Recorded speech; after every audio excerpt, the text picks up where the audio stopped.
Muy bien.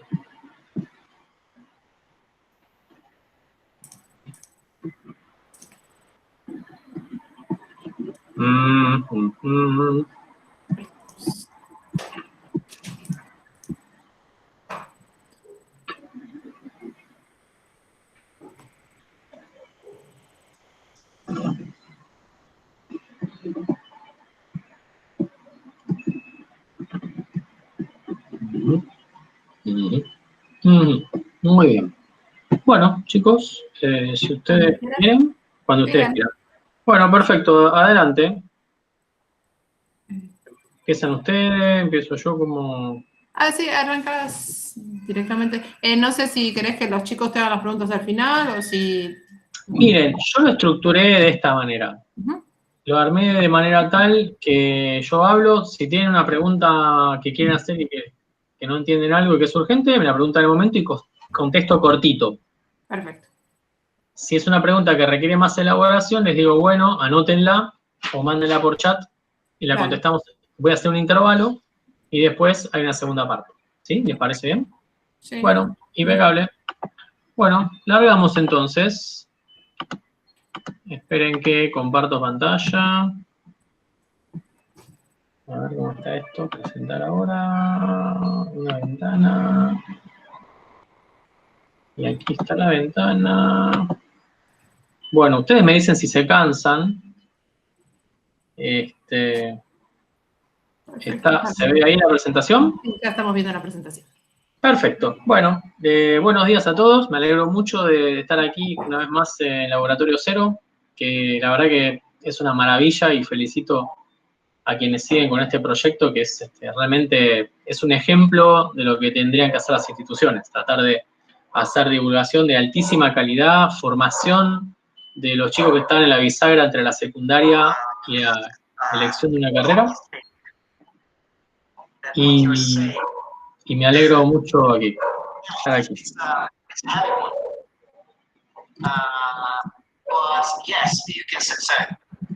Tenemos un micrófono abierto. Ahí lo silencié. Bien, gracias. Perfecto. Hoy voy a hablar entonces de cómo... Voy a hablar un poquito de nanotecnología y voy a hablar un poquito de lo que hacemos en el laboratorio, que es lo que se denomina materiales inteligentes. Vamos a tratar de mostrarles cómo llegamos a, de alguna manera, programar la materia para hacer que los materiales tengan cierta inteligencia. ¿Qué llamamos inteligencia? No que resuelvan una ecuación, por ahora, no sabemos, pero que empiecen a adaptarse al medio ambiente, que empiecen a reaccionar ante ciertos estímulos y que en algún momento incluso puedan empezar a tomar decisiones. Eso es lo que nos interesa y los voy a tratar de ir llevando de a poquito hacia esa parte. Antes que nada, quiero contarles algo que me parece que es importante. La ciencia es divertida, como decíamos acá en la charla del principio. La ciencia está buena, es interesante, nos da de comer, pero aparte de eso, aparte de que la ciencia es descubrimiento, es excitación, es descubrir un nuevo mundo, permanentemente, todos los días descubrimos nuevos mundos, estamos en la frontera del conocimiento, la ciencia aporta muchísimo a lo que es la riqueza y la potencia del país. Un país que no se piensa con ciencia no es un país que pueda progresar en el mundo moderno. Ya lo decía Husserl hace más de 50 años, ténganlo siempre en cuenta, la ciencia no es un adorno, no es la frutilla de arriba del postre, que qué lindo que es tener científicos que hagan cosas brillantes. No, la ciencia tiene que estar en la base del progreso de nuestro país. Y como decía Husserl, los países ricos no son, o sea, son ricos porque dedican dinero al desarrollo científico-tecnológico. Los países pobres siguen siendo pobres porque no lo hacen. Y esto quiero que se les quede al principio de esta charla. La ciencia no es cara, cara es la ignorancia, cara es la falta de educación que no nos da nuevos horizontes. La ciencia nos ayuda a buscar nuevos horizontes. No estoy hablando solamente de la física, de la química, de la nanotecnología, estoy hablando de todas las ciencias, de pensar científicamente el país, de pensarlo desde las ciencias exactas, de naturales, desde las ingenierías, desde las ciencias sociales. Todos los científicos, todos quienes aprendemos el pensamiento científico, el método científico, ayudamos a hacer progresar el país. Y si nosotros podemos trabajar asesorando a quienes toman decisiones o deviniendo a alguien que tome decisiones de manera científica, es una mejora para el país. Así que eso, grábenselo. Y todos ustedes que están sentados aquí, que tienen vocación científica, traten de hacerlo siempre que puedan. Esa es mi recomendación. Listo, vamos a almorzar. No. Bien, les voy a contar de dónde vengo. Yo trabajé durante muchos años en la Comisión de Energía Atómica y la pasé muy bien, armé un lindo laboratorio allí, de química de nanomateriales, pero ahora, hace 5 años, me fui a la Universidad Nacional de San Martín, o sea, crucé una vía, básicamente, y estamos en la universidad, en el campus de la UNSAM, que está situado justo afuera de Capital Federal, ¿sí? Está en la localidad de San Martín, aquí justo enfrente de la Comisión de Energía Atómica. Lo interesante que tiene la universidad, justamente, es una universidad que desarrolla conocimientos, una universidad no solamente de docencia, sino también de investigación. Los que te enseñan son los que investigan ahí adentro. Y, muy importantemente, es interdisciplina. Esto lo ejemplifico con esta foto que ven ustedes aquí abajo, en donde acá a la derecha tenemos el edificio de biotecnología. Biotecnología es una carrera interesantísima y muy bien dada. Acá atrás está el edificio de ambiente, ingeniería ambiental, también es una carrera muy interesante. Todos estos salieron, el edificio de biotecnología salió de grupos de la Fundación Leluar. El edificio aquí de ingeniería ambiental tuvo y tiene todavía una gran influencia de la Comisión de Energía Atómica, que trajo muchos de sus temáticas de investigación y algunos de sus investigadores formados ahí adentro aquí. Aquí está rectorado. Y acá adelante hay una carpa, el que está sacando la foto tiene a sus espaldas una carpa en donde practica la gente que hace, por ejemplo, arte circense, que también tiene una enorme calidad. La gente va al Cirque du Soleil, por ejemplo, los que egresan ahí. Lo interesante de esto es que en el campus uno tiene la vida con los biotecnólogos, los ambientalistas, los ingenieros, los filósofos, los economistas. Entonces es una vida muy rica interdisciplinariamente. Eso está muy interesante. Eso es muy moderno también. Y hasta tenemos la gente de circo. Es lindo ir caminando y ver, por ejemplo, que hay chicos haciendo trapecio, equilibrio, etc.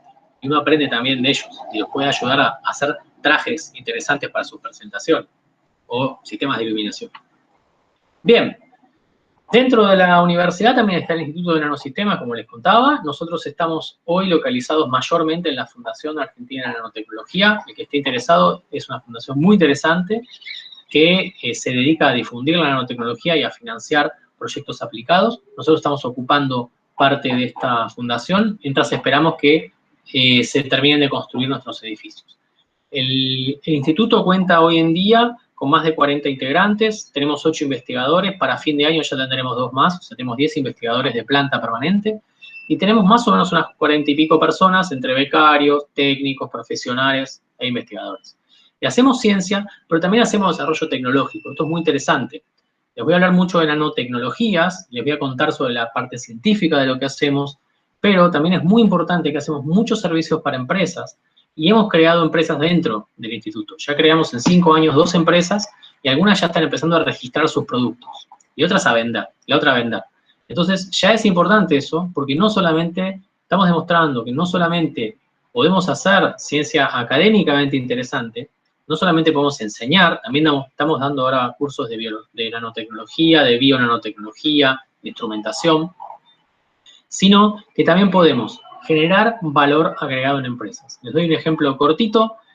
Hace poco hicimos un desarrollo para recuperar metales preciosos a partir de la basura, junto con una empresa que se dedica a recolección de basura. Entonces estamos dándole valor agregado a la basura. Imagínense una empresa que le paguen por retirar la basura y que le paguen por vender parte de la basura reciclada para otros fines. O sea, eso es muy interesante. Otra cosa que hicimos hace poquito fue una empresa que nos pidió hacer necesitaban acceder a cierto material nanoestructurado para la cosecha de limones, una cosa totalmente extraña, y se lo desarrollamos y ellos obtuvieron un producto que ya compite en calidad con las mejores firmas que tiene. A mí me produjo mucha emoción ver cómo en el laboratorio empezamos con unos tubitos, con polvitos de colores, y algunos meses después teníamos unas máquinas enormes procesando esos tubos, y un día vino el tipo y dijo, este es el hito más grande de la empresa de los últimos 20 años, porque tenemos un nuevo producto que es capaz de competir la BASF. Entonces, fíjense el valor que agrega poder hacer ciencia para resolver problemas concretos. No voy a hablar mucho de esto, voy a mostrar algunos ejemplos, pero quiero que lo sepan.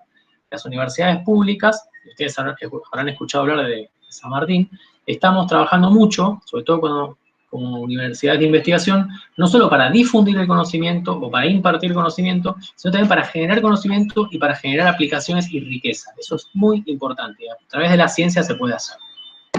Bien, así que los invito a que nos contacten. Este es nuestro sitio web. También tenemos Instagram, por supuesto, Twitter, YouTube, Facebook, canal de YouTube, todo.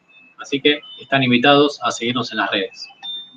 Bien, he dividido la charla en 3 partes. Voy a hablar primero un poquito sobre nanotecnologías porque, salvo Marcela, el público se renueva.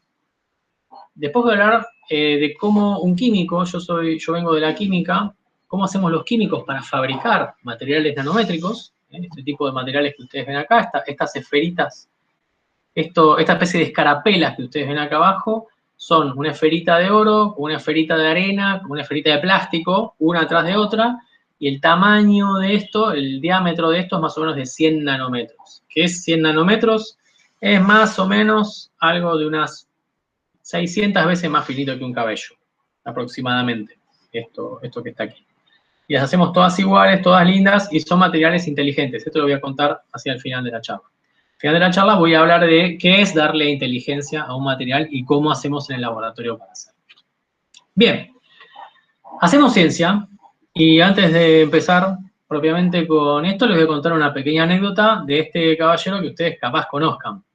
Si pasaron por algún curso de física, por ejemplo, donde ven electrostática, electrodinámica, la resistencia y todas esas cosas divertidas, probablemente si han estudiado electromagnetismo conozcan a este señor, aunque no su foto. Este señor es Michael Faraday. Faraday, pese a su peinado, yo no puedo decir nada de peinado, pero no importa, es uno de los grandes científicos de la humanidad. Descubrió una cantidad de cosas infernales, Michael Faraday. Y esta anécdota es muy interesante porque Faraday no era un científico profesional. Faraday era técnico adscripto a un laboratorio de un científico profesional. Pero él en sí, como no tenía una formación formal, hola gato, como no tenía una formación formal de científico, era como alguien menor, que no se ganaba la vida como científico. Entonces, para redondear un poco sus fines de mes, se iba a dar conferencias. Y en una valijita llevaba este aparato que vemos acá a la izquierda. El aparato que van ustedes acá a la izquierda, básicamente son 2 copas llenas de mercurio. Ustedes saben que el mercurio es un metal, ¿sí? un metal líquido, con lo cual conduce bien la corriente. Y en estas 2 copas de mercurio, aquí hay una copa con un tubito, aquí hay otra copa con otro tubito. Esto está conectado a una barrita, ¿sí? Esta barrita es un imán. Y este imán está con un resortito acá, es un imán móvil. Acá hay una varita metálica que pesca aquí adentro. Aquí este circuito sigue con una varilla metálica. Y aquí hay una varilla metálica móvil y un imán fijo. ¿Qué es esto? Esto es un aparato en el que básicamente uno puede conectarlo. Faraday lo conectaba a una pila, ya existían las pilas en esa época, y a partir de Volta y otros colegas que generaron eso. Se genera, esto es básicamente un circuito eléctrico, por aquí pasa corriente y sale por aquí y va al otro borne de la pila. Entonces por acá pasa corriente, pero ¿qué pasa? Pasa corriente y hay imanes. ¿Qué es lo que mostraba Faraday? Mostraba algo muy misterioso y muy divertido, que cuando pasa corriente, este imán se mueve y esta varilla se mueve. Porque ustedes hoy lo saben, los efectos electromagnéticos, cuando yo tengo una corriente, genero cuando yo tengo un campo magnético variable genera una corriente y viceversa, ¿sí? Todas las leyes, la ley de Ampère, etcétera, que estaban siendo estudiadas en esos años, y Faraday lo mostraba. Y era como mágico, imagínense, conecta una pila y se entra a mover este imán y se entra a mover esta varita metálica. El efecto es el mismo. Acá es el imán móvil, y acá es el imán fijo, y acá es la corriente que se mueve. Entonces, esto que era como maravilloso, Faraday lo mostraba y la gente decía, wow, qué bárbaro. ¿Esto qué años era? 1820. Para que tengan una idea, Rivadavia era presidente acá. Y se fundaba la UBA, hace 200 años, casi 199 años. Esto más o menos el año de la fundación de la Universidad de Buenos Aires. Entonces, estos experimentos causaban mucho asombro entre el público. La primera cualidad de la ciencia siempre es el asombro. Si ustedes están acá es seguramente porque se asombraron ante algo que vieron alguna vez que les llamó la atención. Yo me asombré mucho cuando tenía 6 años, mezclé algunos ácidos que venían en un juego de química y quemé la mesa del comedor. Ahí empecé a decidir que iba a ser químico. Después me arrepentí, pero después fui químico y no me arrepiento. Bien, la cuestión es que este hecho casi mágico que mostraba Faraday como que magnetizaba, valga la redundancia, a las multitudes. Una vez le preguntan a Faraday, mire señor, muy lindo esto, pero ¿para qué sirve? Y ustedes muchas veces en un curso de física de 5º año donde les muestran electromagnetismo, dicen, bueno, ¿para qué sirve? Y Faraday le responde, ¿para qué sirve un niño recién nacido? Porque la ciencia es eso, es un niño recién nacido, es algo que viene en un envase nuevo, que muchas veces no sabemos cómo se usa, pero sabemos que está y que es maravilloso. Y sabemos que lo podemos llevar a donde queramos, siempre que lo queremos bien. Tengo 3 hijas, sé lo que digo.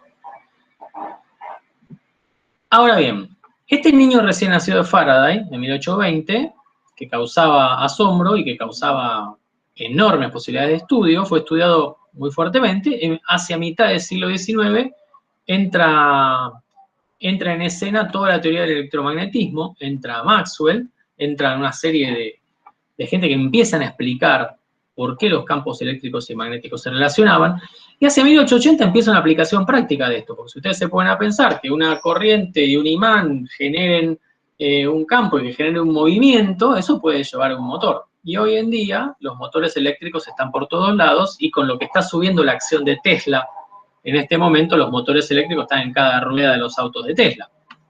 Con lo cual, el motor eléctrico va a ser fundamental de hoy en adelante para la nueva revolución de traslados de locomoción vía autos eléctricos o vía vehículos eléctricos. Entonces imagínense que hay un largo viaje de 2 siglos entre este experimentito de Faraday tan asombroso y la aplicación masiva de motores eléctricos para la vida cotidiana, además de lo que ya sabemos, son los motores de las computadoras, de las puertas, etc., ¿no? Y de las grúas y de tantas otras cosas.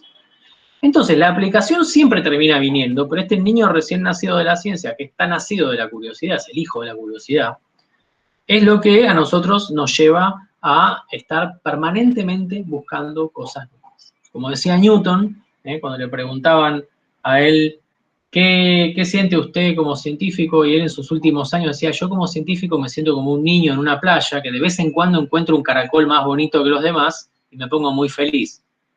Pero delante de mí está ese mar infinito de la verdad. Newton decía verdad, nosotros somos un poco más moderados, podemos decir conocimiento. Pero de todas maneras, ese niño recién nacido, esa curiosidad que nos despierta, encontrar un nuevo fenómeno, describirlo, entenderlo, después se puede aplicar.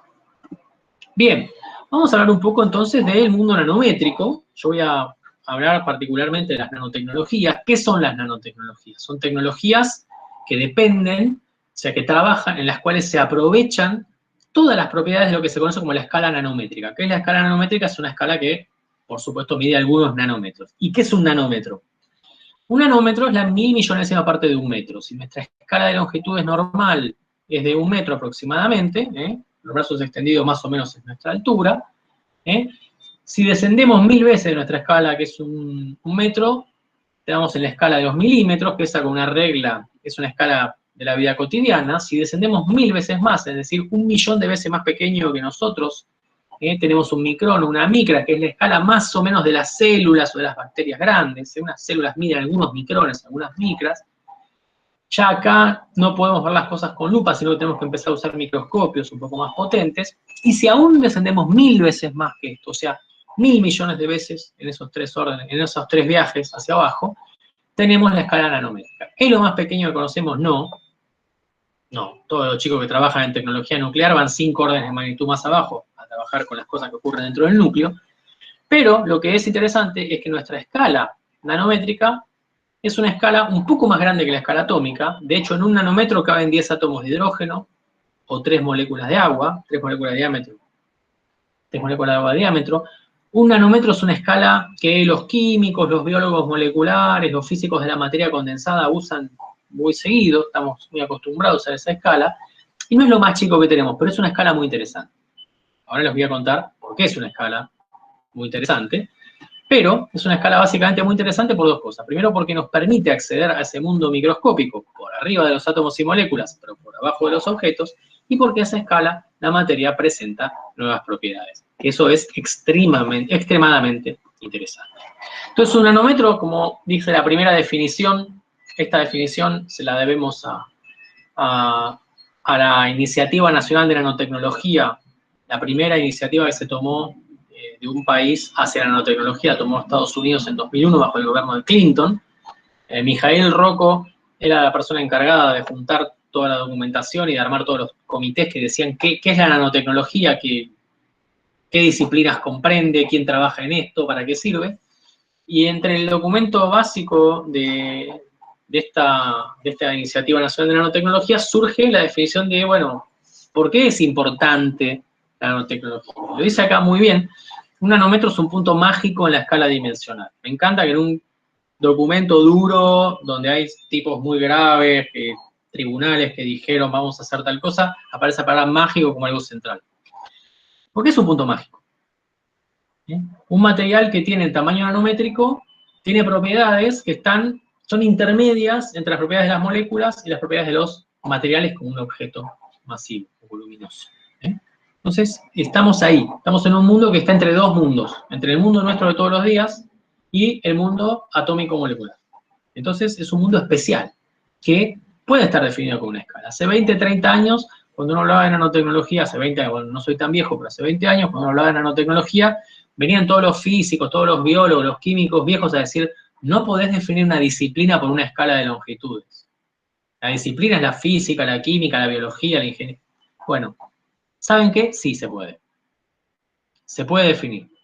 ¿Por qué se puede definir? Porque cuando los materiales tienen escala nanométrica, tenemos nuevas propiedades que surgen de que los materiales tienen ese tamaño. Ahora vamos a abundar un poquito sobre eso. Las herramientas que nos han llevado a desarrollar la nanotecnología, particularmente en los últimos 20 a 30 años, han sido sobre todo las posibilidades de poder ver a los átomos y moléculas de manera directa. Estas son fotos de microscopía electrónica de transmisión. Esto que ven ustedes aquí como un tubo, es un tubo nanométrico, y si ustedes ven con un poquito se fijan un poquito en esta escala, fíjense que esta rayita acá, esto está tomado con un microscopio electrónico de transmisión de alta resolución. Esta rayita que ustedes ven acá es 5 angstrom. 5 angstrom, para que ustedes tengan idea, son 5 átomos de hidrógeno puestos uno al lado del otro, medio nanómetro. Medio nanómetro.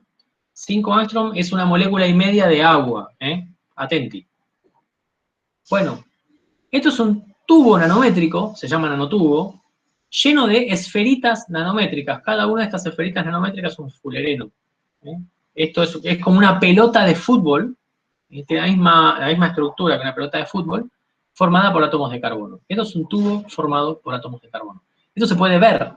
Y esto, mejorando la resolución de microscopios, se ve con esta resolución. Esto que ustedes ven acá, señores, son átomos de carbono. Esto es sumamente interesante, porque en los últimos 20 a 30 años, esta foto es de 2016, se puede llegar a ver los átomos. También se pueden tocar, usando técnicas que se conocen como microscopías de sonda o microscopías de efecto túnel. Esto que te ven acá es muy viejo, es una foto de IBM de los años 90. Se pueden ver, esto que ustedes ven acá son átomos de silicio individuales. Incluso se pueden ver átomos en vivo. Aquí les muestro, por ejemplo, un experimento muy interesante que fue hecho por el grupo de Daniel Ugarte hace varios años ya, hace como más de 10 años. Pero es un lindo experimento. Esto que ustedes ven aquí, que parece algo que tiene viruela o algo por el estilo, es una barrita hecha de átomos, creo que es de plata. Ustedes saben que la plata conduce la corriente, es un metal. Bueno, pero esto es un cable que tiene básicamente átomos. Esto que ustedes ven acá, estas pelotitas negras son átomos. Bueno, este grupo pudo no solamente ver esto, fíjese cómo uno puede contar, 1, 2, 3, 4, 5, acá tiene un cable de plata de 3 átomos de ancho. Es una locura esto, y de 15 átomos de largo. No puede medir la conductividad. Y no puede estirar este cable, esos experimentos son muy lindos, Porque midieron la conductividad de este cable, luego midieron la conductividad de este cable que ya tiene 2 átomos de ancho, y luego midieron la conductividad de este cable que tiene 1 átomo de ancho y 3 átomos de largo. Esto es alucinante. Acá estamos viendo cómo se estira algo y cómo queda formado un cable de algunos átomos de largo. Y se puede medir la conductividad y se va a ver que, como en un puente, uno de esos puentes de las películas de Indiana Jones, por ejemplo, donde hay que pasar por un puente angostito, como los electrones tienen que pasar por este puente angosto y no pueden pasar a la velocidad que se les ocurra, sino que tienen que esperar que el electrón, los electrones que corren a lo largo de este cable, tienen que saltar de un átomo a otro, y en el hecho de saltar de un átomo a otro, la corriente va más lento. ¿Sí? Perdón que están vendiendo colchones o algo así acá atrás. Están haciendo ruido. Bien, entonces, hoy en día podemos ver por microscopía los átomos. Y hoy en día, esto es más alucinante aún, este es otro tubito de carbono, otro nanotubo de carbono, en el cual ha cristalizado una sal, pero como el tubo es muy angosto, tenemos una sal cuyo espesor es un átomo, un ion. ¿Sí? Esto es una sal, cloruro de cesio. Y el cloruro de cesio cristaliza, pero cristaliza un cristal unidimensional, es decir, es un cristal largo así, pero de ancho y profundidad de un solo ion. Y no solo se pueden ver los átomos, sino que usando ciertos métodos avanzados, no voy a dar detalles, pero si quieren me lo preguntan después, se puede identificar cuál es cada uno de estos átomos. Esto se conoce como una espectroscopía. La espectroscopía es un método indirecto, pero se puede no solamente ver los átomos, sino identificar cuáles son. Imagínense identificar átomos individuales en un microscopio. Esto hace 30 años no se podía hacer. Otras técnicas que han sido muy útiles son las técnicas que se conocen como microscopías de sonda, que básicamente son una especie de braille molecular. Uno toca una superficie y va viendo qué hay depositado y va teniendo resolución atómica. Esto es un trabajo que ya tiene también como 10 años. Esta es una molécula de pentaceno, con bolitas y palitos, tal como los químicos nos la enseñan en los libros de texto. Pero ocurre que si nosotros acercamos un alambre muy finito y empezamos a medir la corriente que se genera entre este alambre y la superficie, por un efecto cuántico, que se conoce como efecto túnel, la corriente es muy sensible a la distancia y permite individualizar los átomos. Es decir, si yo tengo una superficie muy plana y tengo átomos depositados arriba de la superficie, o una molécula sentada en la superficie, la punta esta se va a dar cuenta, por la corriente que circula por este circuito, entre la punta y la superficie circula cierta corriente, esa corriente depende exponencialmente de la distancia, y lo que va a ocurrir es que yo voy a poder sacar un relieve de la superficie. Y es así como, esta es nuestra imagen mental de una molécula de pentaceno, y esta es la imagen que obtenemos con un microscopio de este tipo. Fíjense cómo uno ve específicamente los anillos y ve los enlaces químicos. ¿Qué son los enlaces químicos? Lugares donde hay electrones. ¿Qué son los átomos? Lugares donde viven los electrones cerca. Entonces, fíjense qué alucinante. Hoy en día podemos ver los átomos, podemos ver densidades de carga de una molécula. Tenemos la posibilidad de ver directamente el espacio. Eso ha hecho que la nanotecnología se haya vuelto ya, cuando uno puede ver y puede actuar sobre ese pequeño espacio nanométrico, ya tenemos como una nueva puerta abierta a un no. Obviamente cuando uno está en la secundaria, ¿qué le dicen? Los átomos no se pueden ver, las pelotitas y los electroncitos no los vas a ver nunca. Pero el hecho, muchachos, es que se pueden ver los átomos, y esto merece un meme de la señora que le grita al gato, porque esta es la discusión que uno tiene con un profesor generalmente de secundario.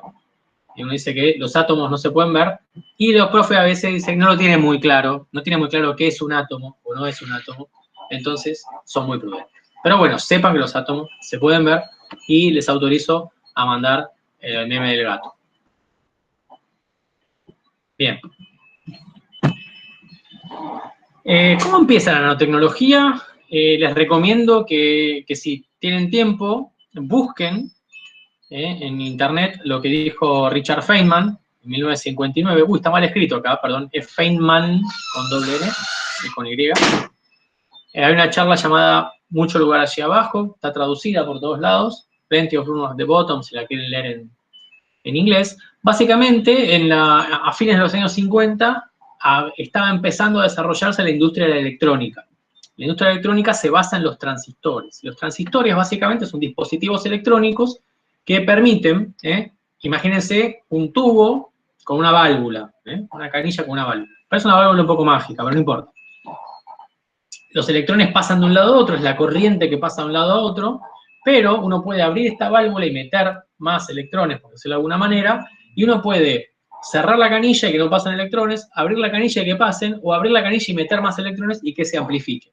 Entonces uno puede, con un transistor, uno puede realmente gobernar el flujo de electrones. Eso es el nacimiento de la electrónica moderna. La industria electrónica depende mucho de los semiconductores y de poder hacer estos transistores.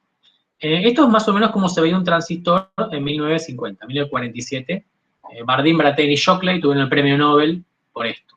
Después Bardeen creo que ganó otro por la aplicación de la superconductividad, un crack. Bien, pero básicamente hay un polo del cual salen los electrones, otro polo al cual llegan, y en el medio hay esta canilla, puerta, o como se llame, que abre la posibilidad de que los electrones pasen de un lugar a otro. Bueno, esto que era muy grande, en los años 40 ocupaba el lugar de una caja de zapatos, en los años 60 ya empezó a ser como un dedal, en los 70 empezó a ser ya más pequeño que una uña, y hoy en día, esta es vieja, esta es una imagen vieja de un transistor que se llama FinFET, una tecnología que fue implementada sobre el 2010, 2011. Esto ya, hoy en día, los transistores tienen estos tamaños, nanométricos. ¿Sí? Los electrones vienen por aquí, los electrones salen por aquí, esto que está aquí es la canilla o la puerta. El ancho de esto, en 2003 era de 15 nanómetros, hoy es de 7, pero imagínense que dentro de un teléfono celular, ustedes tienen miles de millones de estos bichos puestos uno al lado del otro. 7 o 8 transistores forman el circuito electrónico para poner un 1 o un 0 en una memoria, por ejemplo, o para hacer una operación lógica. Entonces imagínense ustedes la enorme miniaturización que se ha dado. Feynman en su charla, en los 50, decía, hay mucho lugar allí abajo, conocemos mucha física y mucha química, y no tenemos que tener miedo de hacer cosas cada vez más pequeñas. Algún día las computadoras no ocuparán un piso de un edificio, sino que podrán sentarse en nuestro escritorio, que es lo que pasa hoy. Lean la charla de Feynman con la perspectiva de hoy, se dan cuenta dónde hay un genio. Bueno, esta es una de las motivaciones de las nanotecnologías, hacer cosas cada vez más pequeñas, que sean funcionales, que puedan servir. Esto hay mucha industria de la electrónica está metida acá, mucha industria de los sensores está metida acá, mucha industria de las micromáquinas, los acelerómetros que están en los airbags de los autos, en los teléfonos celulares para orientarnos. Mucho, mucho, mucho ha trabajado la industria de la miniaturización electrónica y ha llegado a dibujar cosas en nanoescala. Aún así, esta es parte de la historia, es una parte muy excitante, no voy a hablar mucho de esta parte.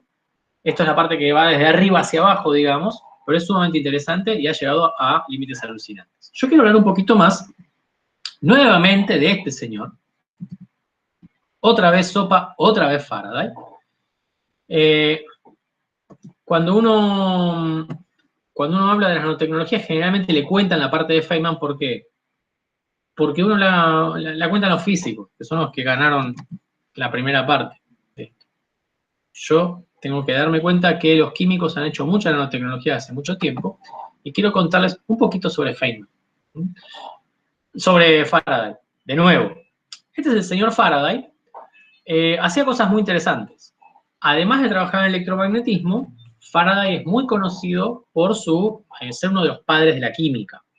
Y cuando uno aprende química básica, lo primero que le enseñan es estequiometría. Un embole. Por eso nadie sigue química, porque la estequiometría es un plomo. Dice, un mol de hierro se combina con un mol de azufre y forman un mol de sulfuro de azufre. Es un chino total. ¿Por qué esto? Si yo quiero estudiar algo mucho más interesante. Pero hay que pasar por eso, lamentablemente. ¿Sí? Bueno, Faraday era el segundo señor estequiometría. El primero fue Lavoisier, hubo otros, pero Faraday fue particularmente importante en describir la estequiometría de las reacciones redox, de óxido-reducción. Básicamente lo que hacía él era ver si determinadas sustancias se combinaban, y las reacciones redox son muy divertidas porque forman colores alucinantes y forman compuestos muy raros. Por ejemplo, si uno toma una sal de oro, ¿sí? Si uno agarra oro y lo disuelve, es una reacción redox. Convierte al oro 0 metálico en oro 3 y lo disuelve. Uno puede poner alcohol, calentar y genera oro 0. Uno puede aislar la sal de oro 3 Y lo que hacía Faraday era aislar la sal de oro 3, combinarla con fósforo y obtenía pepitas de oro. Maravilloso. Pero Faraday pesaba, contaba, era un tipo muy preciso, y sacó toda la estequiometría de la reducción de los metales, cosa que industrialmente es importantísima, minería de una importancia impresionante. Ahora bien, Faraday empezó a explorar otra vía, no solamente cocinaba sal de oro con fósforo o con otros reductores, sino que también empezó a seguir ciertas recetas que hacían los alquimistas. Los alquimistas en la Edad Media tomaban sales de oro, las disolvían, por ejemplo, en vidrios, ponían un vidrio con una sal de oro, lo metían en un horno, en la parte reductora del horno, como cuando uno pone el asado y le pone un tronco que tira humo, es una parte reductora, para darle rico gusto al asado no le pone leña. Esto es lo mismo, muchas tecnologías primitivas, tiene una parte del horno donde cocinan que es reductora, y empezaba a ver el hombre, el artista primitivo, o los romanos, los babilonios y también los constructores de catedrales, vieron que podían colorear vidrios poniendo ciertas sales en ciertas partes del horno. Muchos vidrios de iglesias tienen vidrios dorados, tienen vidrios teñidos de rojo o de azul o de amarillo por este método, poniendo sales de oro y plata. No entendían muy bien por qué. También empezaron a entender que sí, empezaron a describir, y lo describió mucha gente en la Edad Media, los alquimistas, empezaron a describir que si ponían sales de oro, o sea, si disolvían un anillo de oro que le daba a su patrón en lo que se conocía como agua regia, era una mezcla de ácidos que disolvía el oro, y iba todo preso porque le había disuelto el anillo al varón, y después lo metía en alcohol o con algunos productos naturales, etcétera, obtenía unos líquidos de color rojo. No entendía muy bien qué era. Faraday se puso sobre esa pregunta y dijo, ¿qué están haciendo los alquimistas? Que encima que hacen estos líquidos rojos se lo toman y dicen que les da buena salud. Bueno, Faraday empieza a mirar, empieza a estudiar la reducción del oro y se da cuenta que el principio que llevaba a hacer pepitas de oro o hacer estos líquidos rojos era lo mismo. Haciendo estequiometría, porque era un experto, empieza a ver que las cantidades de oro y fósforo eran las mismas que se gastaban, solo que en solución tenía estos líquidos de color rojo. De hecho, este frasco es un frasco de un experimento que hizo Faraday que dejó un líquido de color rojo a partir de reducir oro. Ustedes me dirán, ¿pero por qué oro rojo? ¿Qué es esto si el oro es dorado? Bueno, Faraday fue el primero que en 1857, en un paper, en la Bakerian Lecture, que está publicada aquí y que es de libre acceso y que es un paper maravilloso para el que quiera leer un poco de inglés, un poco complicado, pero para ver cómo pensaba un científico del calibre de Faraday, sin instrumentación, sin nada. Faraday propone que el color que se veía aquí era porque era oro esto, que él lo había visto, pero que es el tamaño de las partículas que origina estos colores. Hace más de 160 años. Era realmente un crack, Faraday. ¿Por qué es lo que pasa? ¿Por qué pasa?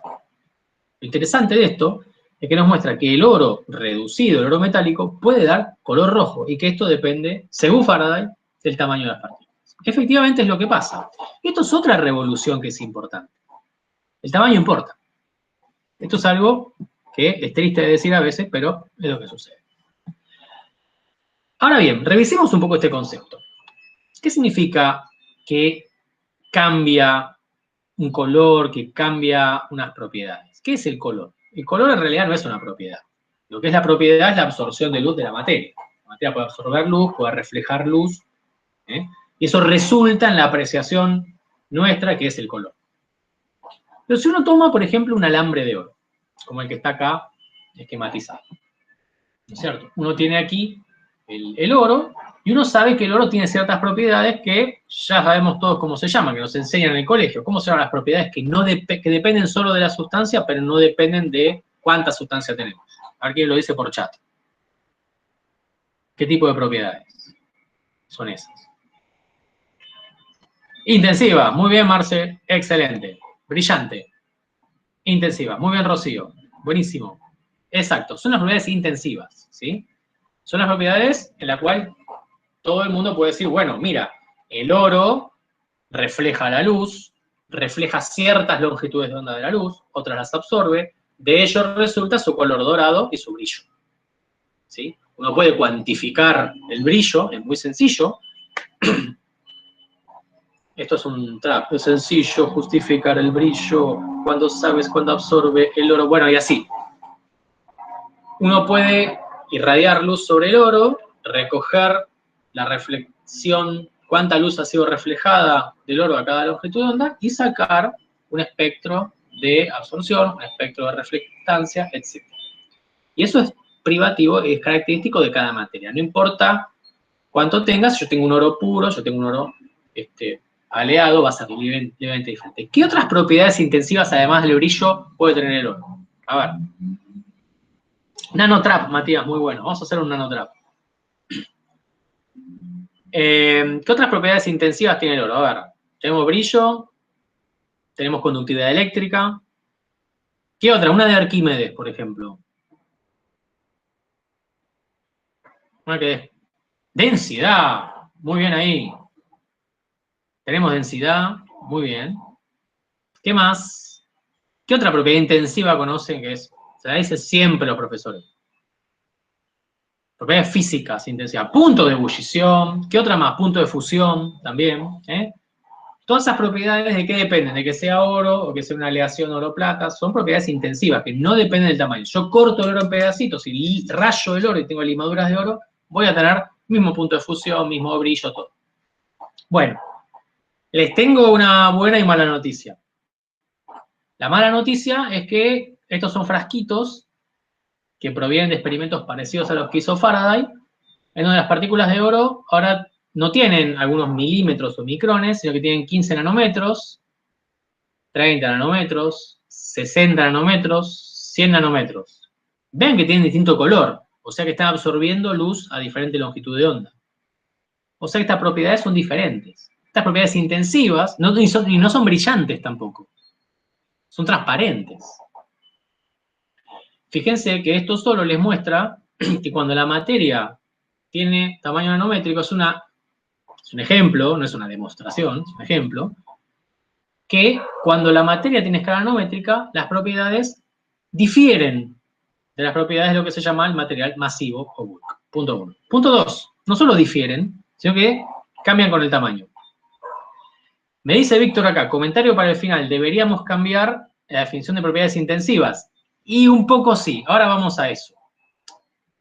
¿Y cómo lo vamos a comentar eso? Con el meme del gato, por supuesto.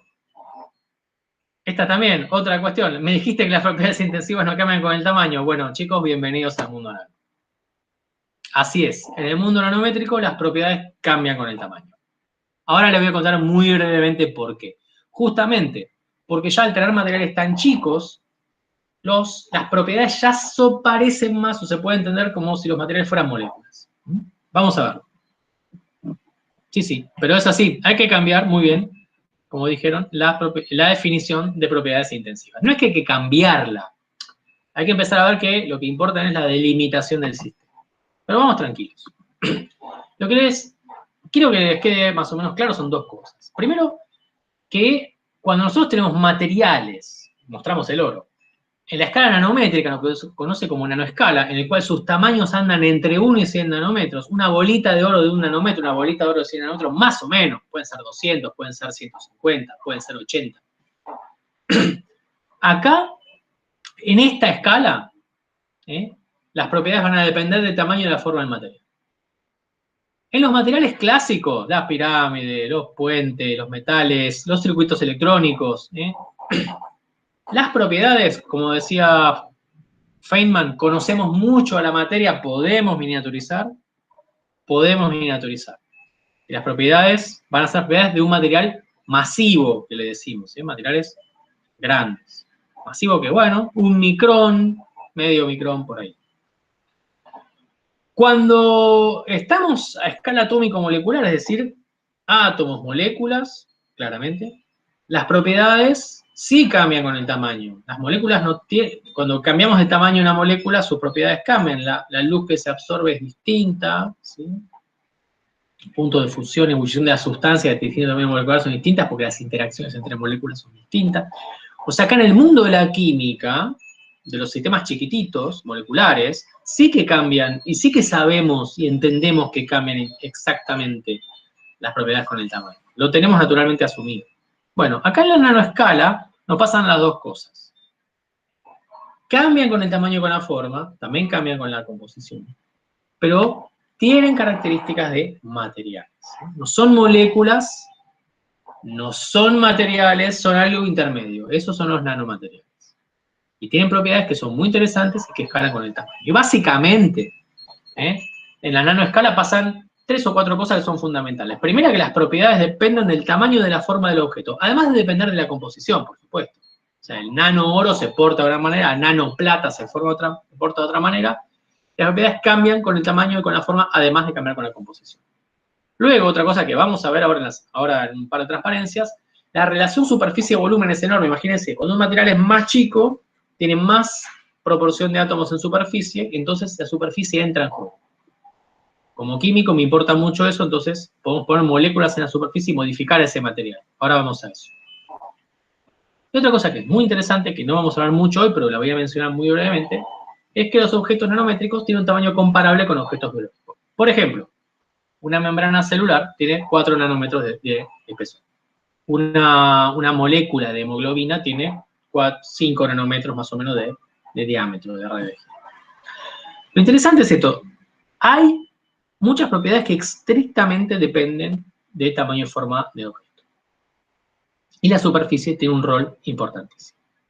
Otra cuestión interesante de la nanotecnología, como les decía antes, una ciencia no es trivial definirla por el tamaño del sistema, pero bueno, pero sí, es la interdisciplina.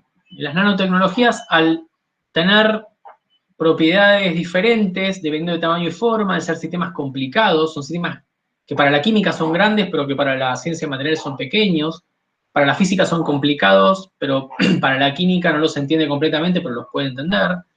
Para la ingeniería son delicados, pero se los puede procesar. O sea, toda esa cuestión de estar a medio camino también hace que cada disciplina pueda colaborar de manera disciplinar, por decirlo, pero muy enriquecedora para entender las propiedades. Entonces, esto hace que sea un área muy rica y muy interdisciplinar. Entonces, cuando uno hace nanotecnología, generalmente la hace desde el punto de vista de, ¿en el tamaño no influye la ley cuadrado cúbica de Galileo? No, porque la gravedad no funciona. La gravedad no afecta explícitamente, afecta más la parte electrostática, electrodinámica.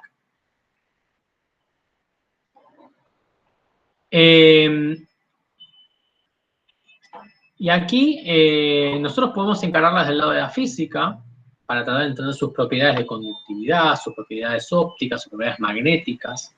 Del lado de la química para entender sus propiedades de reactividad, la formación, la capacidad de formar nuevos tipos de sistemas. Desde el punto de vista de los materiales, cuál es su resistencia mecánica, cómo mejora tal performance. Desde el punto de vista de la ingeniería, ¿dónde meto esto? ¿Cómo lo utilizo para generar valor, para generar nuevas tecnologías? O desde la biología, ¿cómo hago un hueso artificial o una plataforma para generar células? O cómo curo el cáncer. Entonces, todas las disciplinas están interesadas en esta escala de futuros. Y por eso es muy interesante, y muchos de los proyectos que les voy a mostrar, de los conceptos que les voy a mostrar, van a darse cuenta ustedes que vienen desde muchos lugares a la vez. Bien.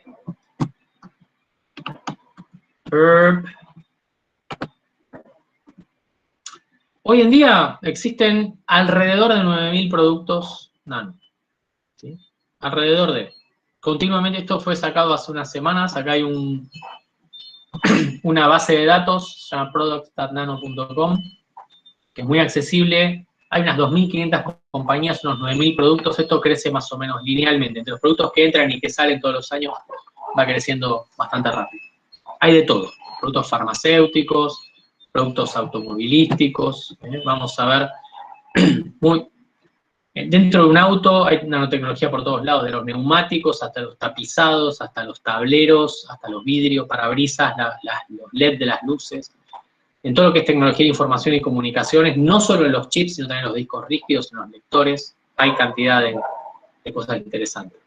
En arquitectura, en deportes, Nano está hoy por todas partes. Una anécdota cortita, quien tenga algunos años se va a dar cuenta Cuando yo era chico, por ejemplo, en Buenos Aires el cielo era bastante, había una enorme polución, parte por la quema de basura dentro de la ciudad, pero mucha parte también por los escapes de los autos. Esta es una foto de Nueva York, lo que se conoce como smog, que es una contracción de smoke y fog, ¿no? De niebla y humo, producida por la combustión, y mucha de ella por la combustión de los autos, en 1960. Es irrespirable el aire. Y si uno ve fotos viejas de las ciudades, tienen una especie de halo rojo alrededor por los óxidos de nitrógeno, liberados por la combustión, en muchos casos, de los autos. Los cilindros tienen altas temperaturas en las que se quema la nafta, y la nafta no se quema con oxígeno, se quema con aire. Entonces el nitrógeno se puede quemar con el oxígeno y producir óxidos de nitrógeno. Bueno, hoy en día eso no se ve. Por más contaminadas que estén nuestras ciudades, están mucho menos contaminadas que hace 40, 50 años. ¿Por qué? Porque hoy en día los autos tienen catalizadores. Y los catalizadores son una obra maestra de la nanotecnología. Son pequeñas partículas, tan chiquititas y tan controladas que en sus átomos superficiales se producen determinadas reacciones químicas, esas reacciones químicas están muy bien estudiadas, que permiten que, por ejemplo, los óxidos de nitrógeno se destruyan y se conviertan en nitrógeno y oxígeno. El catalizador del auto hace eso. Reforma los gases de salida para bajar los óxidos de nitrógeno, para bajar la cantidad de carbón mal quemado, hollín, por ejemplo, o monóxido de carbono. Ustedes ven, por ejemplo, los colectivos tienen un humo negro lleno de hollín y de monóxido de carbono, venenoso, porque el catalizador no le funciona o no lo pusieron. Pero todos los autos hoy en día, los modernos, tienen esto. Y esto es una silenciosa obra maestra de la nanotecnología, que está en la vida cotidiana, simplemente para mostrarles que realmente nano está en la de todos los días y que ha salvado muchas vidas esto, porque han bajado todos los índices de enfermedades pulmonares en las ciudades grandes, bajaron mucho los últimos 40 años porque se redujo la contaminación, porque a alguien se le ocurrió hacer obligatorios los catalizadores de los autos. Y porque la nanotecnología diseña cada vez mejores catalizadores. Bien, cortito, ¿por qué las propiedades dependen del tamaño? Sobre todo muchas propiedades, vamos a dividirlas en dos, ¿no? Las propiedades que dependen del tamaño en sí, que son muchas propiedades ópticas, eléctricas, conductividad eléctrica, absorción de luz, o sea, indirectamente color, magnetismo. ¿Por qué dependen del tamaño? Porque los electrones son los que dan esas propiedades. Y los electrones en un nanomaterial están confinados en un lugar pequeño. Eso hace que tengan ciertas propiedades particulares. Ustedes saben que la estabilidad de los sistemas depende de dónde están los electrones, y los electrones se ubican en estados a los cuales los químicos llamamos simpáticamente orbitales, porque tenemos una idea. Un orbital, 1s es como una albóndiga. Cuando yo tengo una molécula de hidrógeno, tengo cada estado, perdón que acá hay físicos de renombre, pero yo voy a hablar como un químico, a los estados electrónicos los voy a llamar orbitales porque yo los veo. Los químicos somos así, medio como tarotistas. Entonces, veo aquí estas albóndigas, cada átomo de hidrógeno tiene un orbital S, que es redondito, y en cada orbital S habita un electrón. Cuando yo acerco dos átomos de hidrógeno, se forma una molécula de hidrógeno. ¿Qué quiere decir que se forma una molécula de hidrógeno? Que estos dos átomos deciden, o sea, forman, se acercan, y al acercarse generan un espacio en el medio de estos dos átomos, en el cual los electrones les conviene estar porque están atraídos por los dos núcleos. A esto se lo traduce como que se forma un orbital molecular más estable, en el cual terminan habitando estos dos electrones. Y se forma al mismo tiempo un orbital más inestable. ¿Qué quiere decir esto? La carga se redistribuye. ¿Sí? Entonces tenemos un orbital aquí para estos dos átomos, con estos dos orbitales, sumamos las densidades electrónicas, generamos un orbital más estable, restamos las densidades electrónicas, generamos un orbital más inestable. Esto es muy simple, pero esto es lo que pasa entre dos átomos. Es muy fácil. Tomamos un átomo, otro átomo, un orbital, otro orbital, los juntamos, los electrones se redistribuyen y se van a este orbital que es más estable y viven acá en el medio, y el sistema es más estable junto que dividido. Sencillo. Para una molécula nos sale bárbaro. ¿Cómo es en el caso de algo más complicado? Como no una molécula, como moléculas más grandes o como un sólido. ¿Qué pasa en un sólido? En un sólido yo no tengo un átomo, dos átomos, tres átomos. Tengo un número de Avogadro de átomos. Tengo un montón de átomos. ¿Qué resulta de eso? En lugar de tener dos átomos con dos orbitales y un orbital más estable y uno más inestable, tengo n, con n igual al número de Avogadro, uno más estable, sumo todos los orbitales, hago uno mucho más estable, hago uno mucho más inestable, pero tengo n en el medio de estabilidad intermedia. Eso genera que yo tenga un montón de estados apilados uno al lado del otro, compactos. Ese conjunto de orbitales ya no son dos orbitales discretos, uno abajo, uno arriba, si yo absorbo luz voy acá, sino que son una banda de orbitales. ¿Cuántos orbitales tiene un sólido? Una banda. Bueno, esta banda significa que yo tengo estados aquí accesibles que luego hay que llenar con electrones. Básicamente, si yo tengo un número n de orbitales con n igual al número de Avogadro y un número de electrones menor que n, esta banda va a estar semillena. Es como que yo estoy llenando con agua, con electrones, esto, y este sistema va a ser un metal. ¿Por qué? Porque vamos a tener un montón de estados accesibles, pero solo algunos van a estar llenos, los electrones van a llegar hasta aquí. Entonces, cuando yo aplique un potencial, los electrones van a poder saltar a algún estado intermedio y esto va a conducir la corriente. Esto es un metal. Si yo tengo una banda que está completamente llena y cerca una banda que está vacía, voy a tener lo que se llama un semiconductor. Bueno, ¿qué pasa en nanomateriales? Estas bandas, en un material donde tengo n número de Avogadro orbitales, las bandas son así. Si yo tengo la mitad de n, un tercio de n, o en vez de 10 a la 23 tengo 10 a la 20, o 50 millones, 10 a la 8, de estados, esta banda no se va a mover. Son tantos los orbitales que van a generar un conjunto bastante denso. ¿Qué pasa cuando yo entro a tener algunos miles de átomos, algunos cientos de miles de átomos? No tengo tantos estados, no es un conjunto tan denso. Las bandas van a ser un poquito más angostas, van a ser diferentes. Las bandas van a cambiar. ¿Cuándo cambian estas bandas? ¿Sí? Estas bandas que definen el estado electrónico y cómo se portan los electrones, cambian cuando yo tengo algunos decenas a algunos cientos de miles de átomos. Y esos sistemas son los que tienen tamaño nanométrico.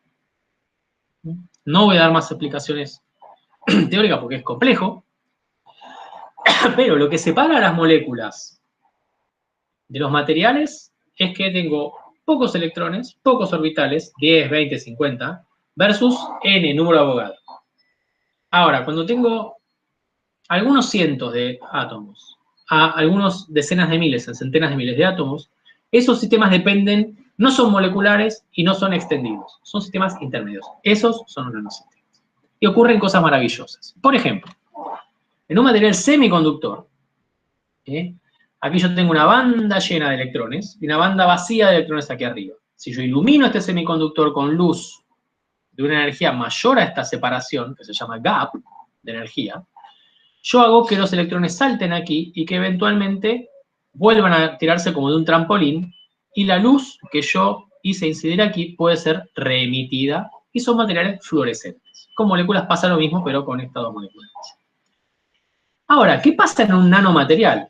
Estas bandas tienen distintas dimensiones según el tamaño y la luz que se emite es de un color diferente según el tamaño. Este es un caso clásico, es el caso de un semiconductor llamado selenidro de cadmio, en el cual materiales con partículas más chiquitas, tipo 2 nanómetros, tienen bandas angostitas, que tienen un gap más grande, y emiten luz de alta energía, en el azul.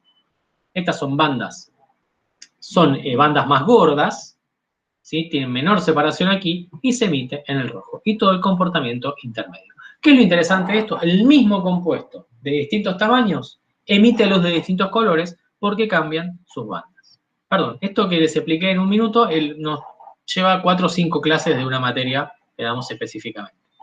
Hay modelos que lo explican y experimentos. ¿Para qué sirve esto? Estos materiales que son muy chiquititos son muy eficientes en aprovechar la luz. Uno los ilumina con luz ultravioleta, con luz violeta, con luz azul y emiten rojo, azul, verde, amarillo según el tamaño. Y lo emiten de una manera muy eficiente, sin perder energía, casi, y no se arruinan. Entonces sirven, por ejemplo, para meterlos dentro de células y ver procesos de tráfico celular. Para esto se los quería usar en un principio. Se los usa. Yo básicamente puse esto un nanofarol. Tengo una partícula chiquitita, le pego afuera una molécula biológica, se puede hacer vía química, esa molécula biológica se pega sobre una membrana y uno puede seguir esta partícula navegando por una membrana. ¿Para qué más se usa esto? En los años 80 se empezó a estudiar, y déjame contar esta historia, en los años 80 se empezó a estudiar, bueno, qué era un semiconductor y qué le pasaría a un semiconductor cuando se hacía chiquitito. Bueno, cuando se hace chiquitito, le pasa esto. Puede emitir luz de distintos colores. Esto lo estudió Ekimov, lo siguieron Bruce y Efros, que hicieron los modelos más conocidos, el modelo de Bruce, por ejemplo, muy conocido el modelo de emisión. Pero no había quien hiciera estos materiales. Hasta que a mediados de los años 90, el grupo de Mungi-Bawendi, MIT, empezó a poder sintetizar químicamente estos compuestos. Entre ellos, dos grandes de la química, Paul Alivisatos y Chris Murray. Chris Murray se fue a IBM, Paul Alivisatos se fue a, creo que Caltech, en la costa oeste, y Alivisatos puso una compañía llamada Nanosys. Le vio la beta de poder hacer nanopartículas y puso una compañía en 2001. Para hacer esto, para vender farolitos para los biólogos para que hicieran experimentos. Andaba más o menos bien, pero no, a ver, no es un producto de consumo masivo esto. Lo que sí es un producto de consumo masivo son las tablets. Amazon empezó a ver en 2013, 2014 que estos materiales llamados puntos cuánticos, porque tienen cierto efecto cuántico en emitir luz, iluminaban muy bien y eran muy fáciles de poner sobre una pantalla, porque se podían procesar con una tinta y se podían poner simplemente imprimir sobre una pantalla. Y si los iluminaba desde atrás, en el lugar correcto, uno se ahorraba de hacer un LED, porque tenía algo que era muy brillante, muy luminoso, y no era demasiado caro. Y se podía fabricar en toneladas. Los puso como en las pantallas de los Kindle. El Kindle es el aparatito de lectura que vende Amazon. Se empezó a vender como el agua. Aquí tenemos un espectro de emisión. Este azulcito y este verde eran las mejores pantallas de esa época. Y el rojo es el espectro de emisión de la pantalla del Kindle. Fíjense cómo el azul, el verde y el rojo están recontra bien definidos. No se superponen estas bandas. O sea que emiten muy definidamente. Y es una tinta. Me saludan los camiones acá cuando digo eso. Entonces, algo que era un producto de nicho se convierte ahora en algo que va a las pantallas del Kindle, que es el lector de libro más vendido. Y eso pasa rápidamente. LG, Samsung, todas las compañías que empiezan a fabricar, que fabrican displays, empiezan a adoptar esa tecnología. Esa tecnología se vende hoy como la QLED, o Quantum LED. Empezó a mover 600 millones de dólares en 2016 y hoy en día está en varios miles de millones de dólares en 2020. Entonces, fíjense cómo la nanotecnología también es negocio. Cómo dominar el tamaño de las partículas, entender las propiedades ópticas, termina siendo negocio. Y fíjense el camino, son 40 años. Desde que como Faraday, desde que se comienza con la teoría hasta que se establece el mercado, son 35 a 40 años en este caso. Hubo otros casos como, por ejemplo, eso se lo pueden comentar a alguien que sepa más de magnetismo, como se conoce como el efecto de magnetoresistencia gigante, que se descubrió hacia los años, creo que entre los 80 y los 90, y se empezó a usar rápidamente en los lectores de disco rígido. Esa fue una tecnología, una nanotecnología que se expandió mucho más rápidamente. Bien. Otras pruebas de cosas que tienen distintos tamaños. En metales, como les contaba Faraday, un metal uno lo puede ver como, o uno lo ha visto en cualquier curso de química, el enlace metálico. ¿Qué es el enlace metálico? Es como una estructura de iones en la cual hay un mar de electrones alrededor. Ese mar de electrones es como un mar de carga. Pero si ustedes han escuchado alguna vez que les han dicho, esos electrones están como sueltos en un metal. Por eso el metal conduce. Bueno, ¿qué ocurre cuando uno ilumina eso? Cuando uno ilumina un metal, básicamente la luz puede ser entendida como una onda electromagnética, donde hay un campo eléctrico oscilante. Me olvido del magnético. Si uno tiene un campo eléctrico oscilante y uno tiene electrones, los electrones en algún momento van a sentir ese campo eléctrico, como son partículas cargadas, van a oscilar. Hay un montón de teoría de ahí. ¿Sí? En un metal grande, cuando la luz pega, los electrones que están en la piel de ese metal empiezan a oscilar, ¿sí? Se genera un campo dentro del metal que hace que esa onda sea expulsada, es como parecido a la reacción que se produce entre un campo magnético en un material diamagnético. Entonces, en un metal grande, la reflectividad alta se explica por ese tipo de cosas. Si los electrones empiezan a oscilar, eso genera una oscilación como en contrafase y eso hace que sea expulsado el campo y por eso un metal refleja. En las nanopartículas no pasa esto, porque son tan chiquitas que no hay un número suficiente de electrones para expulsar el campo. Entonces las nanopartículas son más modestas, como son chiquitas, oscilan un poco, ¿sí? Acoplan con el campo magnético cuando pueden y lo dejan pasar. No tienen fuerza, no son un número grande, no son un número Avogadro de electrones, son 50.000. Es un ejército pequeño. Está bien, que pase la onda, cobrarle un peaje, y ese peaje es que absorbe luz y se ve color. Entonces, la absorción que vemos aquí de luz se debe a esta interacción de campo eléctrico de la luz con los electrones. Esto se conoce como efecto plasmón, es como un plasma, como un gas cargado, es un plasma. Y resultante del tamaño, de la forma, de la composición de la partícula, uno puede obtener oscilaciones a distintas longitudes de onda y, por lo tanto, distintos colores. Esto es, por ejemplo, con oro de distintos tamaños, esto es con oro de distintas formas. Entonces uno puede cambiar el color de la luz. ¿Y por qué? Bueno, porque los metales son sistemas cuyos electrones pueden oscilar al ritmo de la luz. Esto lo sabían los antiguos, esto que les estoy mostrando acá es la copa de Licurgo. La copa de Licurgo está en el Museo Británico, es una copa romana del siglo III después de Cristo. Esta es una copa que tiene nanopartículas de oro en un vidrio. Cuando uno la ve desde afuera ve un color verdoso y cuando uno la ve iluminada desde adentro ve este color rojizo que se ve en las nanopartículas. Lo mismo con estos vitrales. Los colores rojos son partículas de oro, los colores amarillos son partículas de plata, algunos colores azules son otras formas de partículas. Lo interesante de esto es que estas partículas nanométricas también se usan como sensores, porque absorben la luz, cambian sus propiedades luminosas con la agregación. Y, por ejemplo, un grupo de UNSAM, la compañía Chemtest, está aquí Diego Comercia, Decio Chino, Juan Ugalde, basaron muchos de los tests que están haciendo para enfermedades bovinas, por ejemplo, y ahora también un poco para el testeo de COVID, en estas interacciones de la luz con las nanopartículas. Esto demuestra que ha habido grandes aplicaciones de los efectos ópticos que parecen medio curiosos. Bueno, para cerrar esta parte, no todos los efectos son solo por los electrones, sino que la superficie también es importante y es el origen de muchos de los cambios físicos. ¿Por qué es tan importante? Imagínense que si uno tiene un material, uno tiene átomos que están adentro y átomos que están afuera. Los átomos están en la superficie. Cuanto más chiquito es este material, mayor es la proporción de átomos que están en la superficie. Esto se puede calcular fácilmente. ¿Y qué pasa cuando hay átomos en la superficie? Si este es un metal, este es un pedacito de oro, por ejemplo, que tenemos aquí, y aquí tenemos un átomo que está adentro. Este átomo que está adentro tiene, a ver, perdón, que está haciendo algo raro la computadora. Este átomo que está acá adentro tiene 12 vecinos. Este átomo que está aquí afuera, en la superficie, no tiene 12, tiene 8 vecinos. Entonces los átomos tienen distintos entornos.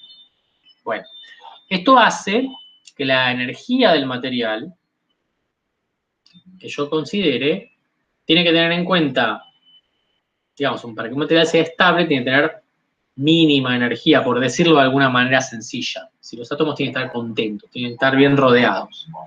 El átomo que está acá adentro no tiene el mismo potencial, no tiene el mismo número de vecinos que el átomo que está acá afuera. Este átomo que está aquí adentro es más estable que el átomo que está acá afuera. En el cable de oro que nosotros veíamos, 10 a la 20 átomos, afuera hay una cantidad muy chica. ¿Sí? 10 a la 10, no importa, es chiquitito.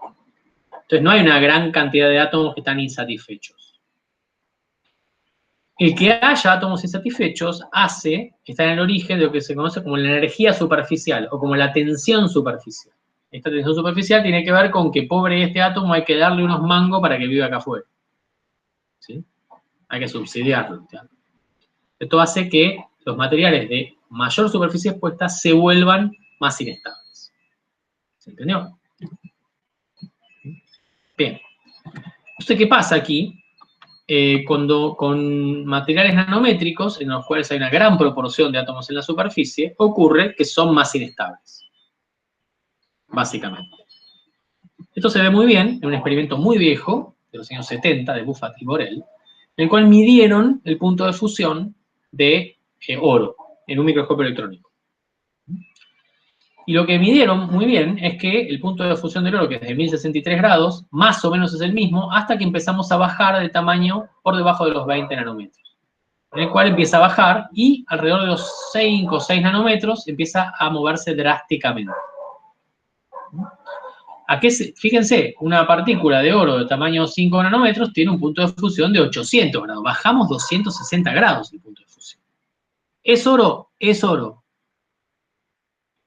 Pero es todo oro, son átomos de oro cero, pero no son estrictamente el mismo oro que estos. Nuevamente, cambian las propiedades intensivas. Cambia todo. Este oro que está acá, los átomos de oro de esto en promedio están un poquito más cerca, se hacen más chiquititos, se juntan un poquito más. Hacen que esto sea un poco más inestable y que funda a más baja temperatura. Esto se puede entender muy bien, como decía Feynman, sabemos mucha física, sabemos mucha química, se puede entender bien simplemente, no es ningún misterio, teniendo en cuenta la contribución de la energía superficial a la estabilidad.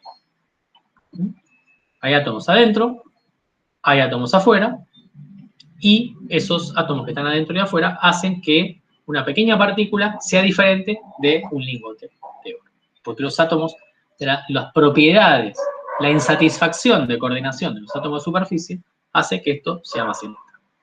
Entonces, en resumen, para esta primera parte, disculpen que me extendí un poco, la existencia de nanomateriales hace la nanotecnología. Hay efectos de la nanoescala que son muy importantes. Las propiedades dependen de qué es el material, pero también depende de tamaño y forma. Como vimos que en el caso del oro último, la superficie es muy importante, y no lo vimos, pero se los digo, las interacciones entre moléculas son clave. Lo interesante es que las nuevas propiedades llevan a nuevas aplicaciones. Espero que esto haya quedado claro. Bueno, yo acá cerraría una primera parte. Si quieren hacemos unas preguntas, hacemos un pequeño recreo, no sé cómo lo tienen. Y después tengo otro rato más cortito para contarles algunas investigaciones que hacemos directamente dentro del grupo. Pero ustedes me dirán. Me parece bien. Chicos, si quieren escribir las preguntitas por el chat o si quieren prender el micrófono y prefieren hacérselas. Acá había quedado alguna, no sé si la de Sofía había sido respondida, que preguntaba sobre el gap que se generan entre las bandas. A ver, esperá que soy medio bruto y no tengo el chat. Acá está. Acá hay un montón de cosas de chat. Perfecto. Sí, los chicos van comentando ahí. El gap que se genera entre las bandas dependería de la cantidad de átomos que posee la nanopartícula, dice Sofía. Sí, en determinados tamaños. ¿Sí? En general, o sea, cuando vos vas a un material grande, lo que aprendés en física de semiconductores es que el gap depende de la sustancia. Lo que aprendés en nanotecnología es que ese gap, a su vez, en ciertos rangos de tamaño, entre algunos nanómetros y algunos cientos de nanómetros, depende también del tamaño. Sí, efectivamente. Tinta electrónica le dicen, efectivamente. Estabas hablando así sobre... y acá Valentina dice una duda, pero al final, ¿cómo podría involucrarse un técnico electromecánico? Porque un poco lo que los chicos siempre tienen la duda es, dependiendo también de las orientaciones de cada uno, cómo entran en los diferentes temas de por supuesto. Mira, Valentina, te cuento. Nosotros en el instituto, por ejemplo, tenemos cuatro laboratorios centrales. Un laboratorio es en particular, de instrumentación. Entonces, un técnico electromecánico puede trabajar en un laboratorio de instrumentación, por ejemplo, poniendo a punto técnicas o poniendo a punto equipamiento. ¿Sí?